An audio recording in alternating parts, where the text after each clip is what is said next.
What is up, bros and broettes? I am Inkslasher, and today we're going to be talking about a lot of different things. It's a little bit of a different type of commentary. It's not going to be tips and tricks or anything like that. We're going to be talking about Call of Duty YouTube and what Call of Duty did bad in general going into Infinite Warfare. And it kind of is a mix of two things, marketing and on top of that, really poor communication with their community. And this is where YouTube ties into it, and we're going to talk about all of that stuff. Now, first to get this out of the way, YouTube as of right now is a bit of a clusterfuck. You've heard a ton of different YouTubers, even the biggest YouTuber, PewDiePie, coming out and saying that everything's fucked up with YouTube right now. And to be completely honest, it's a little bit messed up, but I don't think it's as messed up as everyone's saying. YouTube always has problems. It's a website. It's a very large website, and not everyone's video is always going to end up in everyone's sub box. However, there is other problems going on behind the scenes right now, like the sub glitch. If you don't know what that is, basically, when you upload a video, you instantly lose subscribers. It unsubscribes people, and no one really knows why. Now, putting that aside, Call of Duty YouTubers as of right now are suffering a little bit because of this. Now, if you personally are a Call of Duty YouTuber or know a Call of Duty YouTuber or just have a favorite YouTuber who focuses on Call of Duty, you've probably noticed that their views are down. My views are down. Pretty much every single COD YouTuber out there is having struggle getting their views. Now, there's a couple reasons for this. First of all, the big one that we're going to be talking about in this video is why Infinite Warfare is a flop. And I say that with quotation marks because it's not totally a flop. They still sold thousands and thousands, I don't know about millions, but thousands and thousands of copies. It's insane. I'm sure they sold millions. And that's average and what you expect out of a Call of Duty game. However, it's far down compared to Black Ops 3, and that's the same with views for videos. Now, you gotta keep in mind, Christmas is coming, more people are gonna get the game for Christmas, and views will go up on YouTube, but this is one reason why YouTube views are down for COD YouTubers. Now, of course, this is for reasons. Why did Infinite Warfare flop so hard? And a lot of people assume because it's a boots or a non-boots on the ground Call of Duty game, and I think that's partially a reason. I think people are getting sick of jetpack Call of Duties, but I don't think that's actually the main reason. And in fact, I don't even think it's close to the main reason. So what I believe the main reason why they flopped is because of Modern Warfare Remastered. Now, don't get me wrong, Modern Warfare Remastered is fantastic. It's a great game. I love playing it. In fact, I think I've played it even more than I've played Infinite Warfare.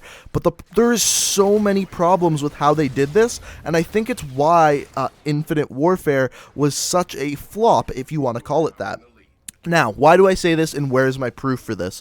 So, first things first, when the original trailer came out for Infinite Warfare, people hated on it for two reasons. Number one is because of the whole jetpack thing. People don't want that. We've already talked about that. But at the end of the trailer, they showed that with Infinite Warfare, you were going to be receiving Modern Warfare Remastered.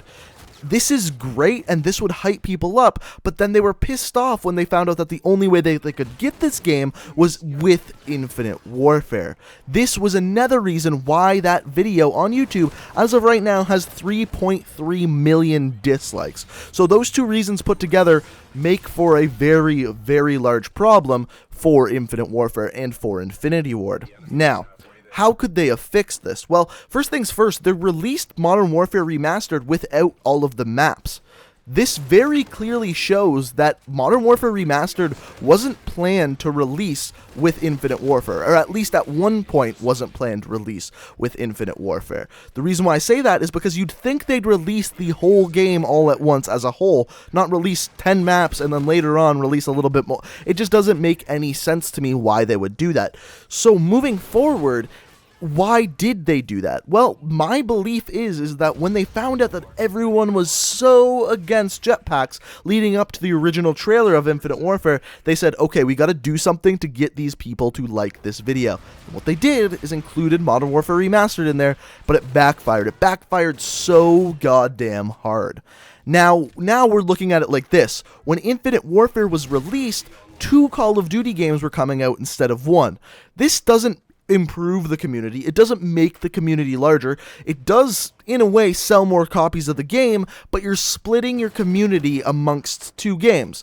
This also splits YouTube views. This also splits arguments. This splits the community as a whole into 2 separate divisions, and is one of the main reasons why I believe, number 1, YouTube videos for Call of Duty aren't doing great right now, and 2, why not more people are playing Infinite Warfare. So how could they have done this correctly? What they should have done is not released Modern Warfare with Infinite Warfare. They had oodles and oodles of options to make this better. They could have, one, released Modern Warfare Remastered before Infinite Warfare and gave people a price break for buying Infinite Warfare at the same time. Say, for example, Call of Duty Modern Warfare Remastered is a $60 game, however, if you buy Infinite Warfare, we'll only charge you $30. Or, let's say they couldn't have Modern Warfare Remastered done in time for when Infinite Warfare was coming out, or before Infinite Warfare was coming out. What they should have done is delayed it into like spring or late winter, and in that case what it would do is when Infinite Warfare was dying off, when people were getting bored with it, they could say, if you originally bought a copy of Infinite Warfare at release and kept your receipt, we will let you pay half the price for Modern Warfare Remastered, or we'll take a third of the price off of Modern Warfare Remastered, but if you want to just buy Modern Warfare Remastered, go ahead, feel free to. People would do that because people love Modern Warfare Remastered. The idea of putting a gate on the game to only be able to play it if you have Infinite Warfare, I think turned so many players off of not just getting Modern Warfare Remastered, also getting Infinite Warfare. Because companies that do shady shit like that, people don't want to be involved with. Now, as of this point, you can probably tell that in no way am I sponsored by Call of Duty or Infinity Ward or any of those people, because I'm kind of slamming their company. But the fact is I actually don't think Infinite Warfare is a horrible game. All my friends who aren't really in the Call of Duty community at all, just like playing Call of Duty, bought it to play Modern Warfare Remastered, have tried Infinite Warfare and said, this isn't as bad as everyone's saying about it, and it really isn't. It's not a bad Call of Duty game, it's just not what people wanted, and I think that's why it's getting so much shit on.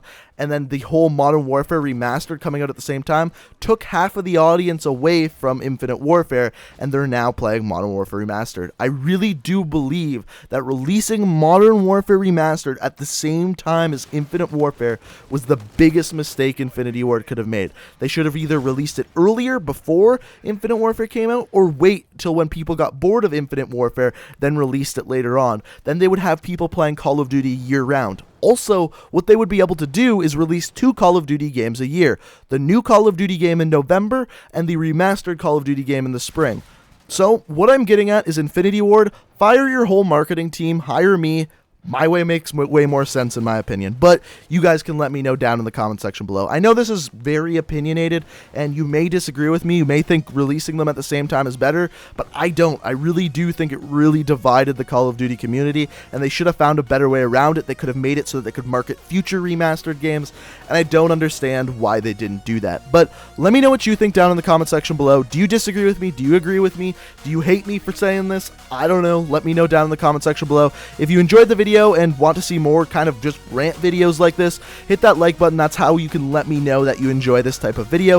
If you're new to the channel, I upload new Call of Duty videos and sometimes other videos every single day of the week, and if that's something that interests you, that subscribe button down below is sitting there with your name on it. Thank you guys so much for watching. Check out my Twitch, Twitter, and Let's Play channel down in the description, and until next time, peace out.